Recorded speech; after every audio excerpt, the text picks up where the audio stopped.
Нацистская Германия в период Второй мировой войны стала ареной для необычайно амбициозных и секретных разработок, которые сегодня вызывают живой интерес у историков и исследователей. За кулисами классической войны разворачивалась настоящая битва идей и технологий.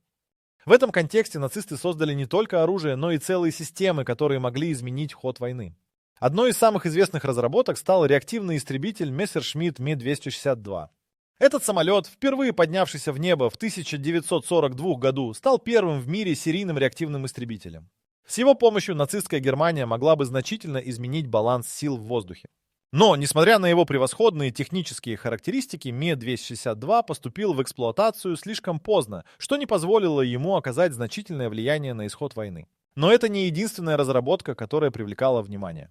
В 1943 году был представлен другой проект, который поразил военное командование – субмарина 21 типа, известная как U-Boot. Эта подводная лодка обладала большой дальностью хода и возможностью работы на глубине, что сделало ее настоящей угрозой для союзных конвоев. Однако, как и в случае с реактивным истребителем, U-Boot не смогла изменить исход войны из-за недостатка ресурсов и времени. Не только в воздухе и под водой нацисты пытались преуспеть. Одной из самых шокирующих разработок были планы создания мощного лазерного оружия. Проект, известный как «Солнечный луч», предусматривал использование солнечной энергии для создания мощного луча, способного сжигать целые города. Хотя эта идея звучит как научная фантастика, на самом деле исследовались различные методы концентрации солнечной энергии, и некоторые исследования на эту тему действительно проводились. Кроме того, немцы активно работали над созданием танка «Пантер», который должен был стать ответом на угрозу со стороны советской армии. Этот танк отличался высокой маневренностью и мощным вооружением, но его производство было затруднено из-за постоянных бомбардировок союзников. Также стоит упомянуть о проектах, связанных с развитием ракетной техники. В 1945 году нацисты представили Ви-2, первую баллистическую ракету, которая использовалась для атак на Лондон. Эта ракета не только стала символом мощи нацистской Германии, но и положила начало новой эры в ракетной технике, которая в дальнейшем использовалась в космонавтике. Научные разработки Третьего рейха не ограничивались только военной техникой. Нацисты также исследовали различные области, такие как подготовка к биологическим атакам. В рамках этого проекта проводились исследования по созданию бактериологического оружия, что также говорит о широкой амбициозности нацистских планов. Каждая из этих технологий оставила след в истории и продолжает вызывать возмущение и интерес. Но за всеми этими проектами скрываются еще более зловещие и загадочные разработки, которые остаются в тени. Переходя к следующему аспекту, мы рассмотрим, какие виды оружия оставались неизвестными и как они могли повлиять на ход войны. Неизвестные виды оружия, разработанные нацистами, часто остаются в тени менее известных технологий, но именно они могли изменить ход военных действий. Один из таких проектов – это автоматическая пушка «Флаг». Эта система использовалась для противовоздушной обороны и обладала возможностью поражать воздушные цели на больших высотах. В отличие от традиционных пушек, «Флаг» могла вести огонь с высокой скорострельностью, что делало ее опасным противником для союзных самолетов. Число таких установок было значительно увеличено, и они сыграли свою роль в защите немецкого неба. В то же время разрабатывались и более экзотичные виды оружия. Например, в 1943 году был представлен проект Гаусс-пушки. Эта система должна была использовать электромагнитную силу для запуска снарядов, что обеспечивало бы их высокую скорость и мощность. Хотя такие технологии были еще на стадии экспериментов, их концепция показала, как далеко нацисты готовы были идти в своих попытках создать идеальное оружие. Немецкие ученые также исследовали возможности создания ядерного оружия. Проект, известный как «Уран», был инициирован еще в 30-х годах. Научные группы занимались разделением урана и разработкой реакторов, но, к сожалению, для нацистов все усилия не привели к созданию атомной бомбы. Технология оставалась на ранней стадии, и союзники, в частности США, опередили Германию в этой гонке. В этой же эпохе возникли и планы по созданию так называемого психотронного оружия. Это оружие должно было воздействовать на психику противника, принуждая его к халатности или панике.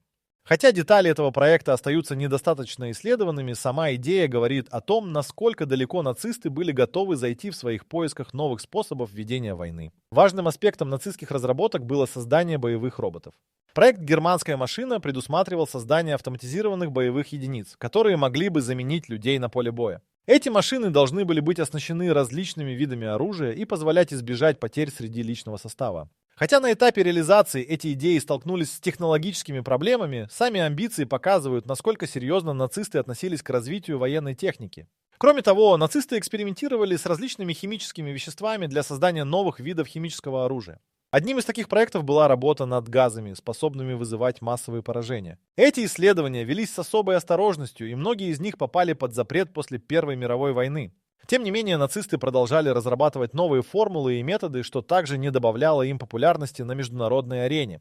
Таким образом, разработка неизвестных видов оружия нацистами была многообразной и охватывала различные аспекты научных исследований. Эти технологии, многие из которых так и не увидели свет, остаются загадкой и предметом изучения историков и исследователей по сей день. Каждая из этих неоцененных разработок могла оказать значительное влияние на ход войны, и их детали продолжают вызывать интерес. Следующий взгляд на тайные научные эксперименты в нацистской Германии откроет нам еще больше тайн и ужасающих сюжетов, связанных с этими технологиями. Вопрос об истинной природе летающих тарелок, ставший флагманом научной фантастики и теории заговора, имеет свои корни и в нацистской Германии. В период Второй мировой войны ходили слухи о секретных проектах, связанных с неопознанными летающими объектами. 18 ноября 1942 года в немецкой прессе появилась статья, утверждающая, что нацисты разрабатывают летающие тарелки, которые могут выступать как высокоскоростные летательные аппараты. Эти сообщения подогревали слухи о том, что нацисты использовали необычные технологии в своих военных разработках. Среди множества проектов, разработанных немецкими инженерами, наиболее известным стал проект Хортен. Этот проект, в котором активно использовались концепции бескрылых самолетов, действительно привел к созданию нескольких прототипов, которые напоминали описание летающих тарелок. Летательный аппарат Хортен Хо 229, например, был первым в мире самолетом с малой заметностью, который использовал технологии стелс. Его форма и конструкция позволяли ему снижать радиолокационную видимость, что делало его весьма опасным для противника. Однако нацисты не останавливались только на этом. В 1943 году был запущен проект, известный как «Восход» или «Die Glocke», который также связан с концепцией летающих тарелок. «Восход» представлял собой загадочный аппарат с округлой формой, который, по слухам, использовал антиматерию для создания антигравитационных эффектов. Хотя факты о существовании этого проекта остаются туманными, многие исследователи считают, что именно «Восход» стал основой для многих теорий о летающих тарелках в послевоенный период. Помимо этого, нацисты активно экспериментировали с принципами магнитной левитации. Прототипы, созданные для исследований, напоминали современные концепции, которые легли в основу быстроходных поездов. Использование магнитных полей для создания движения могло объяснить некоторые наблюдения, касающиеся летающих тарелок. Слухи о том, что нацисты могли создать настоящие летающие тарелки, начали активно распространяться после войны. Некоторые нацистские ученые, такие как Виктор Шаубергер, действительно работали над экзотическими технологиями, использующими природные силы, такие как вода и магнитные поля. Шаубергер даже утверждал, что ему удалось создать устройство, способное летать за счет манипуляций с водой и воздухом. Однако после окончания войны многие из этих идей остались недоказанными. Советы о таинственных летающих аппаратах стали основой для различных мифов и теорий заговора, которые окружают нацистскую Германию и ее технологии. Тем не менее, многие из проектов так и не достигли стадии производства и остались лишь на бумаге. Вместе с тем, вопрос о том, насколько далеко нацисты могли зайти в своей гонке за этими технологиями, до сих пор волнует умы историков и исследователей. Переходя к следующему аспекту, стоит обратить внимание на научные эксперименты, проводимые в нацистской Германии. Они открывают нам новые страницы ужасных и шокирующих событий, которые происходили за закрытыми дверями лабораторий и исследовательских центров. Научные эксперименты в нацистской Германии были не только амбициозными, но и часто шокирующими. Исследования, проводимые в рамках военного времени, охватывали широкий спектр областей, от медицины до физики. Одним из наиболее известных проектов стал тест на высотной переносимости, который проводился с целью выяснить, как человеческий организм реагирует на экстремальные условия. Испытуемыми часто становились заключенные концлагерей, что подчеркивало моральные аспекты этих исследований. Участников помещали в камеры с пониженным давлением, и многие из них погибли в ходе этих испытаний. Другим проектом, ставшим синонимом нацистских жестокостей, был проект Т-4. Этот проект предусматривал эвтаназию людей с физическими и психическими отклонениями. Научные исследования сочетались с жестокими методами, приводившими к смерти тысяч людей, которых нацисты считали непригодными для жизни. Параллельно с этим проводились эксперименты по изучению влияния различных инфекционных заболеваний на здоровье человека. В рамках этих исследований использовались вирусы, бактерии и даже яды, что приводило к мучительным последствиям для подопытных. Кроме того, в нацистской Германии изучали возможности замещения потерянных частей тела. В медицинских учреждениях проводились эксперименты по пересадке органов, причем многие из этих операций проводились без согласия пациентов. Некоторые врачи пытались создать новые методы лечения, но часто в жертву приносились жизни тех, кто не имел возможности отказаться от участия в этих чудовищных испытаниях. Научные эксперименты также сосредоточились на разработке новых химических веществ. В рамках программы «Секретные разработки» нацистские ученые пытались создать ряд новых отравляющих газов. Эксперименты с газом зарина, например, проводились с целью изучения его эффективности в боевых условиях. Эти исследования не только продвигали химическую науку, но и демонстрировали бесчеловечность нацистского режима. Также стоит отметить исследования в области психологии. Нацисты разрабатывали методы манипуляции сознанием, стремясь создать идеального солдата. В рамках этих экспериментов использовались различные техники, включая гипноз и психологическое давление. Цель заключалась в подготовке бойцов, которые бы безоговорочно подчинялись приказам. Научные эксперименты на нацистских подводниках также заслуживают упоминания.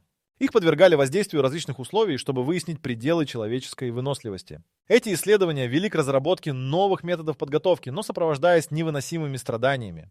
Важным и весьма беспокойным направлением были опыты по созданию эликсира долголетия. Ученые проводили эксперименты на людях, вводя им различные химические вещества с надеждой на создание препарата, который мог бы продлить жизнь или повысить физические возможности. Несмотря на все попытки, большинство исследований закончились трагично, приведя к гибели участников. Таким образом, научные эксперименты в нацистской Германии стали ярким примером того, насколько далеко были готовы зайти ученые в погоне за новыми открытиями. Эти исследования оставили за собой не только глубокие этические вопросы, но и множество трагических судеб. Они продолжают вызывать интерес и ужас, раскрывая темные страницы истории, которые, возможно, никогда не будут полностью поняты. В следующей части мы посмотрим на проект «Чудо-оружие», который не оставил равнодушными ни ученых, ни военное командование. Нацистская Германия разработала множество секретных военных проектов, среди которых выделяется так называемое «Чудо-оружие». Этот проект охватывал различные технологические новшества, которые, как надеялись нацисты, могли изменить ход войны и обеспечить им победу. Одним из наиболее известных проектов был Фау-Место, уникальная система ракет, предназначенная для атаки на городские районы союзников. Первая ракета была запущена в 1944 году и стала настоящей угрозой для Лондона, оставив за собой разрушенные здания и множество жертв.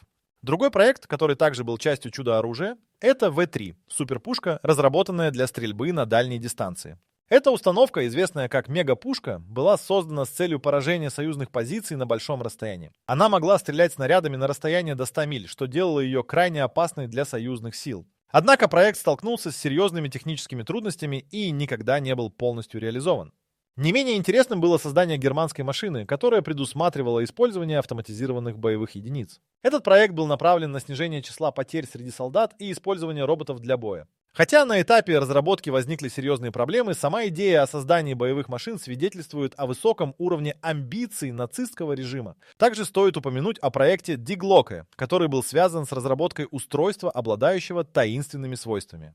По слухам, это устройство использовало антиматерию и могло создавать антигравитационные эффекты. Хотя факты о существовании Die Glocke остаются спекуляциями, сам проект стал предметом многочисленных слухов и мифов. В рамках научно-исследовательских работ нацисты также активно работали над созданием нового вида химического оружия. Исследования в области отравляющих газов проводились с особым вниманием, и одна из таких разработок, газ зарин, была частью армейского арсенала. Нацисты стремились создать химическое оружие, способное вызывать массовые поражения и несущие разрушения на полях сражений.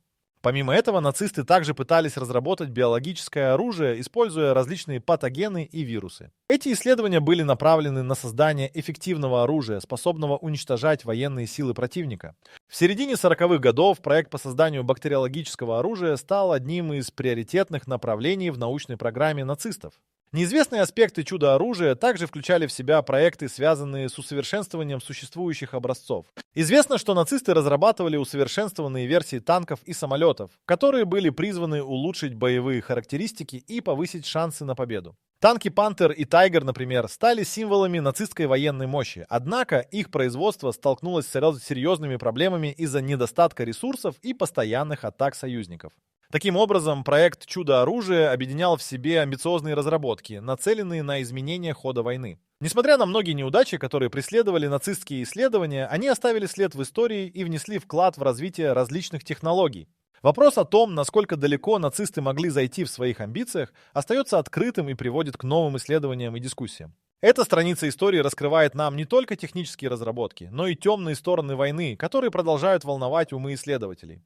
Переходя к следующему аспекту, мы рассмотрим секретные базы и лаборатории, в которых эти разработки осуществлялись, и откроем еще больше тайн нацистских технологий. Нацистская Германия была полна скрытых лабораторий и секретных баз, которые служили местом для амбициозных научных исследований и разработки технологий, способных изменить ход Второй мировой войны. Одной из самых известных была база Пинемюнде, расположенная на побережье Балтийского моря. Здесь работала команда выдающихся ученых, включая Германа Оберта, который руководил разработкой ракет В-2. Это место стало центром ракетных исследований, где проводились эксперименты с жидкостными ракетными двигателями и другими передовыми технологиями. Пинемюнде не только производила ракеты, но и становилась объектом бомбардировок союзников, которые стремились уничтожить нацистские научные достижения. Еще одной значимой базой была лаборатория в Хагеновске, где нацисты занимались созданием химического оружия. В этом центре проводились эксперименты с различными токсичными веществами, включая зарин и другие отравляющие газы. Ученые, работающие здесь, стремились создать эффективные методы массового поражения противника, и многие из их исследований продолжали вызывать ужас даже после завершения войны. Научные эксперименты также проводились в концлагерях, таких как Аушвиц, где заключенные становились подопытными для изучения человеческого тела в экстремальных условиях. Эти исследования были не только бесчеловечными, но и продемонстрировали, насколько низко готов был опуститься нацистский режим в погоне за научными открытиями. Условия в таких лабораториях были ужасными, и многие участники не выжили. Важным аспектом нацистской программы исследований были биологические лаборатории, такие как базу в Дахау, где проводились эксперименты с вирусами и заболеваниями. Здесь ученые тестировали различные инфекции на узниках, пытаясь понять, как можно использовать биологическое оружие в боевых условиях. Эти исследования также сопровождались огромными страданиями и потерями. Научные базы, такие как эти, часто располагались в удаленных районах, что позволило им оставаться в тайне. Например, лаборатории в Штутгарте и других городах занимались разработкой новых материалов и технологий для применения в военных целях. Они исследовали возможности создания новых сплавов, которые могли бы повысить прочность танков и других боевых машин. Подобные разработки также включали в себя создание новых типов топлива, чтобы обеспечить эффективность работы военной техники. Не менее важной была база в Брауншвейге, где работали над проектами, связанными с авиацией. Здесь проводились испытания новых самолетов и систем вооружения. Нацисты стремились создать самолеты, которые смогли бы преодолевать союзные оборонительные линии и наносить удары по стратегически важным объектам. База также пострадала от атак союзников, но исследования продолжались до конца войны. Несмотря на все усилия, многие из этих секретных баз и лабораторий стали жертвами растущего давления со стороны союзников. Бомбардировки и наземные операции постепенно разрушали инфраструктуру нацистских научных исследований. Секретные базы, когда-то полные жизни и инноваций, превращались в развалины. Однако некоторые из разработок смогли выжить и продолжили оказывать влияние на послевоенный мир. После окончания войны многие из этих технологий были перенесены в другие страны, включая Соединенные Штаты и Советский Союз, где их изучали и адаптировали для собственных нужд. Это привело к новому этапу в развитии ракетной техники и других технологий, которые начали активно использоваться в послевоенной эпохе. Истории о секретных базах и лабораториях нацистской Германии продолжают вызывать интерес, так как они обнажают не только достижения, но и безумие тех исследований, которые осуществлялись за закрытыми дверями. Эти темные страницы истории свидетельствуют о жажде власти и доминирования, которая двигала нацистским режимом. Следующий разговор откроет завесу над тайными советами технологов, которые делали все возможное, чтобы обмануть противника и завоевать преимущество на полях сражений. Нацистские технологи активно работали над различными методами, которые могли бы обеспечить им преимущество в боевых действиях. Одним из самых известных подходов стали так называемые обманные технологии, направленные на дезинформацию противника. В первую очередь стоит упомянуть о создании ложных целей, таких как макеты танков, самолетов и даже целых военных баз.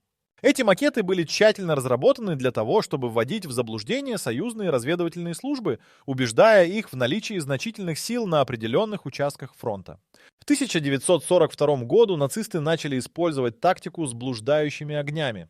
Эта техника заключалась в размещении специальных ламп, которые имитировали движение войск, создавая иллюзию активности в определенных районах. Данная стратегия позволяла отвлекать внимание противника и фиксировать его силы в ненужных местах, тем самым ослабляя фронт в других участках. Огромное внимание также уделялось радиоэлектронной борьбе. Нацисты разработали системы радиопомех, которые создали помехи для союзных раций, затрудняя связь и координацию действий между войсками. Одним из таких проектов была радиационная маскировка, которая позволяла скрыть расположение войск и техники от вражеских радаров, что делало их практически невидимыми для противника. Эта технология использовала специальные покрытия и конструкции, которые отражали радиоволны, тем самым создавая иллюзию пустоты. Кроме того, нацисты внедряли концепцию фальшивых атак, в которых использовали небольшие группы солдат и техники для создания видимости масштабного наступления. Это позволило нацистам вводить противника в заблуждение относительно истинных намерений и местоположения своих войск. Сложные маневры и обманные атаки позволяли им эффективно распределять свои силы и использовать преимущества местности. Важной частью стратегии стало применение дезинформации на уровне высоких командований. Нацисты использовали двойных агентов для передачи ложной информации о своих планах. Так, операция Fortitude стала известной благодаря попыткам союзников создать ложные данные о запланированной высадке в Нормандии, но нацисты сами также применяли аналогичные уловки для дезинформации противника. Не меньшую роль играли и физические обманные устройства. Например, в некоторых случаях использовались дымовые завесы, которые скрывали движение войск и техники от вражеских наблюдателей. Эти завесы могли быть созданы с использованием специальных химических веществ, которые производили густой дым, затруднявший видимость. Разработка и использование таких технологий показывали, насколько нацисты были готовы идти на все ради достижения своих целей. Их стратегические замыслы основывались на тщательном планировании и глубоком понимании психологии противника. Хотя многие из этих методов не были новыми, нацисты адаптировали их под свои нужды и использовали с хитростью, что позволило им некоторое время сохранять инициативу на фронте. Таким образом, советы технологов нацистской Германии, касающиеся обмана противника, продемонстрировали амбициозный подход к ведению войны. Эти методы, основанные на комбинации традиционных и современных технологий, помогали создавать иллюзию силы или, наоборот, слабости, меняя ход сражений. В дальнейших главах мы обратим внимание на разработку ракет и их влияние на космонавтику, что откроет новую страницу в истории военных технологий и их наследия. Разработка ракет в нацистской Германии стала одним из самых значительных достижений в области военной техники, и ее влияние распространилось далеко за пределы Второй мировой войны. Одним из ключевых проектов стала ракета В-2, разработанная под руководством инженера Вернера фон Брауна. Эта ракета, впервые запущенная в 1944 году, стала первой в мире баллистической ракетой, способной доставлять боеголовки на расстояние, превышающие 200 миль. Используя жидкое топливо, В-2 могла достигать высот до 100 миль и развивать скорость, превышающую 2000 миль в час. Это позволило нацистам осуществлять атаки на стратегические цели союзников, такие как Лондон, нанося значительные разрушения. Фон Браун и его команда работали в рамках секретной базы Пинемюнде, где проводились испытания ракет. Ученые столкнулись с множеством технических проблем, включая управление полетом и материалы, способные выдерживать высокие температуры. Однако нацисты продолжали финансировать проект, веря, что успехи в ракетной технике могут изменить ход войны. В результате, несмотря на задержки и трудности, В-2 была введена в эксплуатацию, и ее запуски начались в 1944 году. С введением В-2 нацистская Германия начала массовые атаки на Лондон и другие города, что вызвало панику среди гражданского населения. Первая атака произошла в сентябре 1944 года, когда ракета поразила город. После этого последовало множество запусков, и хотя эффективность В-2 была ограниченной из-за недостатка точности, сам факт ее существования произвел шок на союзников. Эти ракетные атаки оказали значительное влияние на стратегию противника, вынуждая союзные силы разрабатывать новые методы защиты и противодействия. Научные достижения в области ракетной техники не только изменили военные действия, но и стали основой для послевоенных исследований в области космонавтики. После окончания войны многие нацистские ученые, включая фон Брауна, были переведены в Соединенные Штаты в рамках операции «Скрепка». Там они продолжили свою работу, что в конечном итоге привело к созданию программы НАСА и успешным миссиям по исследованию космоса, включая полет на Луну. В то же время в Советском Союзе также были привлечены немецкие специалисты, что способствовало развитию советской ракетной программы.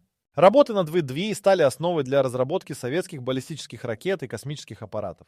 Таким образом, наследие нацистской ракетной программы оказало глубокое влияние на развитие мировой космонавтики и военной техники в послевоенный период. В заключение, разработки ракет в нацистской Германии демонстрируют, как научные достижения могут изменить не только военные конфликты, но и всю технологическую основу общества.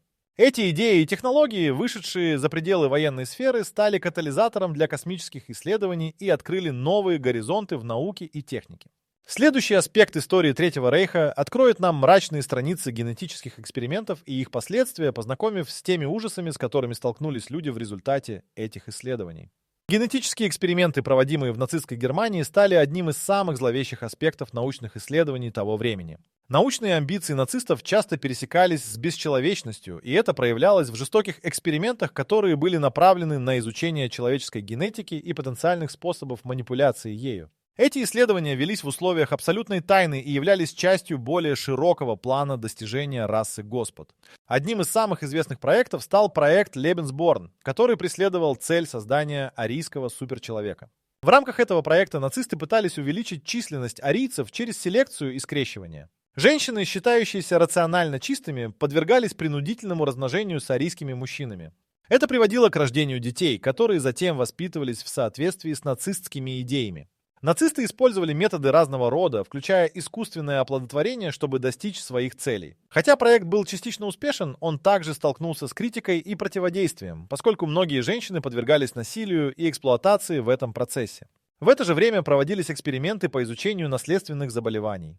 Врачи в нацистской Германии стремились идентифицировать и классифицировать генетические отклонения, которые они считали нежелательными. Эти исследования часто проводились на заключенных концлагерей, которые становились объектами жестоких тестов. Заключенных подвергали медицинским обследованиям, собирая данные о наследственных заболеваниях, которые, по мнению нацистов, угрожали чистоте нации. Одним из наиболее бесчеловечных экспериментов стало исследование гемоглобина. Ученые пытались выяснить, как различные условия, такие как высокая температура и давление, влияют на кровь человека. Подопытные подвергались пыткам, включая экстремальные температуры и давление, что приводило к мучительной смерти. Результаты этих экспериментов использовались для научных публикаций, что подчеркивало уровень безнравственности, на который готовы были пойти нацисты ради научных целей. Также имели место эксперименты по изучению влияния химических веществ на здоровье человека. Ученые применяли различные яды и токсины на людях, чтобы изучить их влияние на клетки и органы. Эти исследования проводились в условиях жестокого насилия, и многие подопытные умирали от последствий. Работы по изучению воздействия этих ядов на человеческий организм приводили к созданию новых методов пыток, что явилось не просто научным, но и моральным преступлением. Нацистские врачи также исследовали возможности генетической манипуляции для создания идеального солдата. В рамках этого плана проводились эксперименты на заключенных, которые включали в себя хирургические вмешательства и внедрение различных химических веществ, чтобы улучшить физические и психические способности. Несмотря на отсутствие этических стандартов, эти исследования имели свою цель – создать сильного, выносливого и безжалостного бойца. По мере окончания войны многие из этих экспериментов стали известны миру, вызвав возмущение и ужас. Однако многие из них также оказали влияние на будущие исследования в области генетики, открыв новые горизонты и возможности. Научные данные, полученные в результате этих бесчеловечных экспериментов, были использованы некоторыми учеными в послевоенный период, что поднимает вопросы о морали в науке. Таким образом, генетические эксперименты нацистов оставили глубокий след не только в истории, но и в современном понимании этических норм в научных исследованиях. Эти события раскрывают ужасные страницы истории, где наука использовалась для достижения деспотических целей. Следующий аспект нашего исследования откроет, каким образом наследие нацистских технологий продолжает оказывать влияние на современную технику и науку, оставляя за собой тени прошлого. Наследие Третьего Рейха в современной технике является обширной и сложной темой, охватывающей множество аспектов, которые продолжают оказывать влияние на нашу жизнь. Многие технологии, разработанные в нацистской Германии, стали основой для дальнейших научных открытий и усовершенствований, которые использовались как в военной, так и в гражданской сферах. Одним из самых заметных примеров является ракетная техника, в которой нацисты сделали значительные прорывы, разработав первую в мире баллистическую ракету В-2. Этот проект стал катализатором для многих послевоенных исследований и разработок, поскольку многие немецкие ученые, такие как Вернер фон Браун, были привлечены к работе в Соединенных Штатах, где они помогли заложить основы космической программы НАСА. Кроме ракетной техники, наследие нацистских исследований в области авиации также продолжает сказываться на современном дизайне самолетов. Например, концепции малозаметности, разработанные для таких самолетов, как Horten Ho-229, нашли свое применение в современных стелс-технологиях. Эти идеи о том, как снизить радиолокационную заметность летательных аппаратов, стали основой для разработки современных военных самолетов, что подчеркивает глубину влияния нацистских разработок на последующие поколения инженеров и ученых. В области химической и биологической защиты исследования, проведенные в нацистской Германии, также оставили след. Хотя многие из экспериментов были бесчеловечными и аморальными, технические достижения в области разработки отравляющих газов и противогазов положили начало современным технологиям защиты от химического и биологического оружия. Научные данные, собранные в ходе этих опытов, были позже использованы для создания более эффективных защитных средств, что позволяет говорить об их влиянии на современную технику. Генетические исследования также оставили после себя наследие, которое, хотя и связано с ужасными страницами истории, стало основой для дальнейшего изучения в области медицины и генетики. Изучение наследственных заболеваний и генетических мутаций, полученное в ходе нацистских экспериментов, открывало новые горизонты для научных исследований. Научные публикации, основанные на этих данных, зачастую служили основой для будущих медицинских достижений, хотя большинство ученых и исследователей отказывались признавать эти источники. Современные технологии в области военного дела также унаследовали некоторые нацистские разработки. Например, использование беспилотных летательных аппаратов во многом опирается на концепции, разработанные в период Второй мировой войны. Множество идей, изначально созданных для повышения эффективности ведения боевых действий, были адаптированы и использованы в современных системах. Секретные базы и лаборатории нацистов, имевшие солидный научный потенциал, также сыграли роль в развитии технологий. Многие из них после войны стали местами для исследований, куда переехали ученые и инженеры, продолжившие работу над ракетной и авиационной техникой в других странах. Секретные разработки, проводившиеся в таких местах, как Пинемюнде, стали основой для ряда современных технологий, которые сегодня используются в гражданской и военной авиации. Таким образом, наследие Третьего рейха в современной технике– это не только мрачные страницы истории, но и важные достижения, повлиявшие на развитие технологий. Выдающиеся научные идеи и разработки, несмотря на их жестокий контекст, продолжают определять многие аспекты нашей жизни, вызывая интерес и порой ужас перед тем, на что может быть способен человеческий разум.